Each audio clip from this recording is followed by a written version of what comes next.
नमस्कार, जोहार। छत्तीसगढ़ न्यूज में आपका बहुत बहुत स्वागत है। इससे पहले आप न्यूज को कहां से देख रहे हैं, कमेंट में जरूर बताएं। साथ ही चैनल को सब्सक्राइब करना बिल्कुल ना भूलें। छत्तीसगढ़ में जाति प्रमाण पत्रों की जांच मामले पर पूर्व सीएम बघेल का बयान। छत्तीसगढ़ में नगरीय निकायों के द्वारा बड़ी संख्या में फर्जी प्रमाण पत्र बनाए गए हैं, जिसको लेकर राज्य सरकार ने फर्जी प्रमाण पत्रों की जांच करने का आदेश दिया है। पूर्व मुख्यमंत्री भूपेश बघेल का बड़ा बयान सामने आया है, जिसमें उन्होंने बीजेपी पर निशाना साधते हुए कहा कि बीजेपी सरकार एसटी, ओबीसी की विरोधी सरकार है। बीजेपी सरकार जांच के नाम पर सिर्फ गुमराह करना चाहती है। जब से बीजेपी सरकार बनी, जाति प्रमाण पत्र बनना ही बंद हो गया है। विजय शर्मा एक भी शिकायत बता दे, जांच किस आधार पर करेंगे।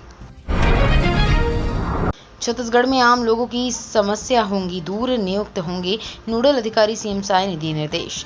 छत्तीसगढ़ में जन समस्याओं के निराकरण के लिए मुख्यमंत्री विष्णुदेव साय की सरकार अब अफसरों की जिम्मेदारी तय करने जा रही है।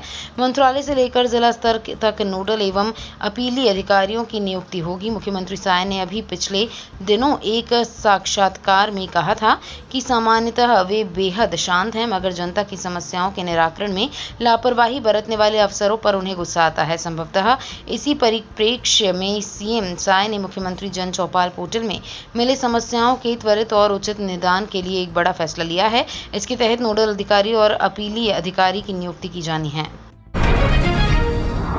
झारखंड में पनपने लगा है नक्सलवाद, छत्तीसगढ़ के सीएम विष्णुदेव साय का बयान। सीएम विष्णुदेव साय ने झारखंड में जेएमएम और कांग्रेस के गठबंधन की सरकार पर जमकर हमला बोला। प्रेस कॉन्फ्रेंस के दौरान उन्होंने कहा कि जिस राज्य का मुख्यमंत्री भ्रष्टाचार के आरोप में जेल में हो, उस राज्य के लिए इससे बड़ा दुर्भाग्य क्या होगा। छत्तीसगढ़ के मुख्यमंत्री विष्णुदेव साय ने कहा कि राज्य में जब डबल इंजन की सरकार नहीं होने के कारण यहाँ के लोगों को केंद्र की सभी योजनाओं का समुचित लाभ नहीं मिल पा रहा है। इंडी गठबंधन की सरकार में भ्रष्टाचार चरम पर है। एक बार भी नक्सलवाद पनपने लगा है। इसके अलावा राजनीतिक अस्थिरता की वजह से राज्य का विकास अवरुद्ध है। आयुष्मान योजना में निजी अस्पतालों को बढ़ाने की तैयारी। छत्तीसगढ़ में आयुष्मान भारत योजना में मरीजों की बढ़ती संख्या को देखते हुए स्वास्थ्य विभाग की ओर से निजी अस्पतालों की संख्या बढ़ाने की तैयारी की जा रही है। निजी अस्पताल संचालकों से लगातार बातचीत जारी है। योजना से जुड़े अधिकारियों का कहना है कि प्रदेश के प्रत्येक जिले में रहने वाले पात्र परिवारों को बेहतर चिकित्सा सुविधा उपलब्ध कराना है। उसके तहत आयुष्मान योजना में मरीजों की सुविधा के लिए अस्पतालों की संख्या बढ़ाने का प्रयास किया जा रहा है। छत्तीसगढ़ में वोटों की गिनती की सीसीटीवी से होगी मॉनिटरिंग। छत्तीसगढ़ में लोकसभा चुनाव की मतगणना की सीसीटीवी से मॉनिटरिंग होगी, साथ ही वीडियोग्राफी भी कराई जाएगी। मतगणना हाल में mobile, iPad, laptop, smart watch, camera व अन्य इलेक्ट्रॉनिक उपकरण प्रतिबंधित रहेगा। दरअसल प्रदेश में लोकसभा चुनाव संपन्न होने के बाद निर्वाचन आयोग 4 जून को होने वाली मतगणना की तैयारियों में जुटा हुआ है। प्रदेश की मुख्य निर्वाचन पदाधिकारी रीना बाबा साहेब कंगाले लगातार जिलों का दौरा करके मतगणना की तैयारी का निरीक्षण कर रही हैं। बिलासपुर में भी खुलेगा पुलिस पब्लिक स्कूल, आईजी से जमीन चिन्हांकित करने को कहा गया। छत्तीसगढ़ पुलिस बिलासपुर में भी पुलिस पब्लिक स्कूल खोलने जा रही है। इसके लिए पुलिस मुख्यालय से बिलासपुर रेंज के आईजी को एक पत्र भेजा गया है। पत्र में कहा गया है कि वे 7 दिन के भीतर वहां नया पुलिस पब्लिक स्कूल खोलने के लिए स्थान, बजट आदि का आकलन कर रिपोर्ट भेजें। इससे पहले छत्तीसगढ़ पुलिस ने राजधानी रायपुर के पुलिस लाइन में पुलिस पब्लिक स्कूल खोला हुआ है। उसकी सफलता और लोकप्रियता के चलते ही इसी तर्ज पर बिलासपुर में भी पुलिस पब्लिक स्कूल की स्थापना के लिए पुलिस महानिदेशक ने आईजी को पत्र लिखा है। पढ़ाई छोड़ चुके बच्चों को फिर स्कूल भेजेंगी छत्तीसगढ़ सरकार। अनिवार्य शिक्षा का अधिकार हर बच्चे को मुहैया कराना राइट टू एजुकेशन एक्ट यानी आरटीई कानून के तहत राज्य सरकारों की जिम्मेदारी है। इसके लिए राज्य सरकारों को अनिवार्य तौर पर ऐसी व्यवस्था लागू करना जरूरी होती है कि किसी भी परिस्थिति में किसी बच्चे को स्कूल से पढ़ाई न छोड़नी पड़े। इस कानूनी जिम्मेदारी का पालन करते हुए स्कूल ड्रॉप आउट की समस्या से निपटने के लिए छत्तीसगढ़ सरकार ने एक कार्य योजना को लागू कर दिया है। इसके तहत राज्य की विष्णुदेव साय सरकार उन बच्चों तक पहुंचेगी जिन्होंने बीते 5 साल में किन्हीं कारणों से स्कूल जाना बंद कर दिया है। 4 जून के बाद बदले जा सकते हैं छत्तीसगढ़ के 10 से ज्यादा जिले के कलेक्टर। लोकसभा चुनाव के परिणाम और आचार संहिता हटने के बाद छत्तीसगढ़ में बड़ी प्रशासनिक सर्जरी की तैयारी की जा रही है। राज्य सरकार ने कलेक्टरों की परफॉर्मेंस का आकलन शुरू कर दिया है। इसके लिए मुख्यमंत्री सचिवालय के अधिकारियों को जिम्मेदारी सौंपी गई है।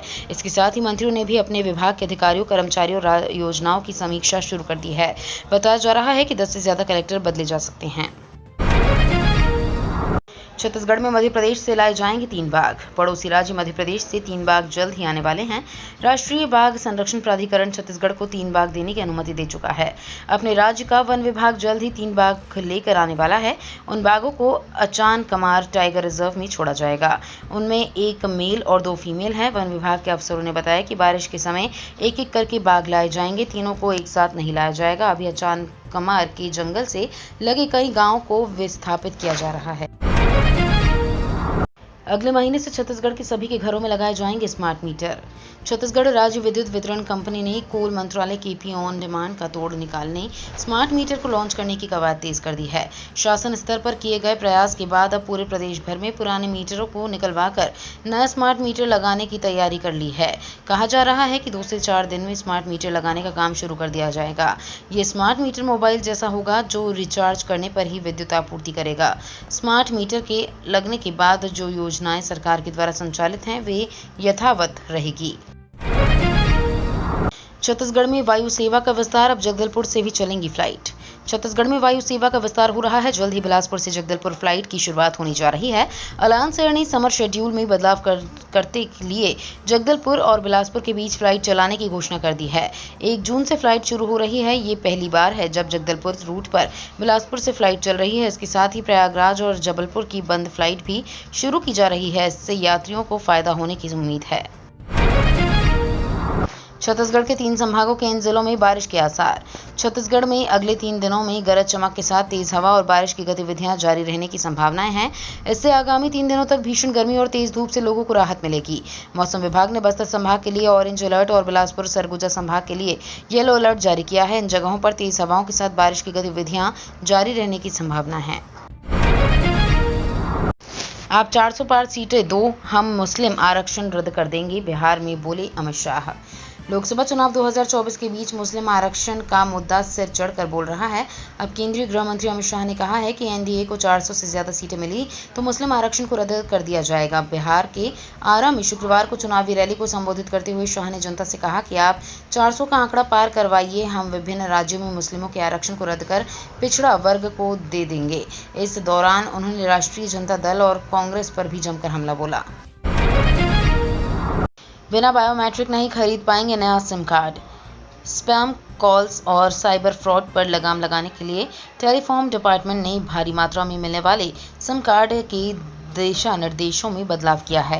पहले नए सिम रिटेलर के माध्यम से जारी किए जा सकते थे, लेकिन अब सिर्फ टेलीकॉम कंपनी को ही ऐसे कनेक्शन जारी करने की अनुमति होगी। रिटेलर को ग्राहक से हलफनामा लेना होगा कि इन सिम कार्ड्स का कोई गलत इस्तेमाल नहीं होगा। बिना बायोमेट्रिक के सिम कार्ड नहीं मिलेगा। छत्तीसगढ़ में प्यास बुझाने खोद डाले 111 पहाड़। छत्तीसगढ़ के राजनांदगांव में पहाड़ों के जरिए ग्राउंड वाटर लेवल बढ़ाने के लिए 42 ग्राम पंचायतों ने पहल की है। इसके तहत 111 पहाड़ियों पर 2.25 लाख गड्ढे खोदे गए हैं। इनमें बारिश के पानी को रिस्टोर किया जाएगा। पहाड़ियों पर बने गड्ढे जब भर जाएंगे तो पानी को स्टोर करने के लिए नीचे टैंकनुमा बड़े तालाब बनाए गए हैं। ये तो थी आज की बड़ी खबरें। अगर आपको न्यूज पसंद आई हो तो वीडियो को लाइक और शेयर करना बिल्कुल ना भूलें। धन्यवाद।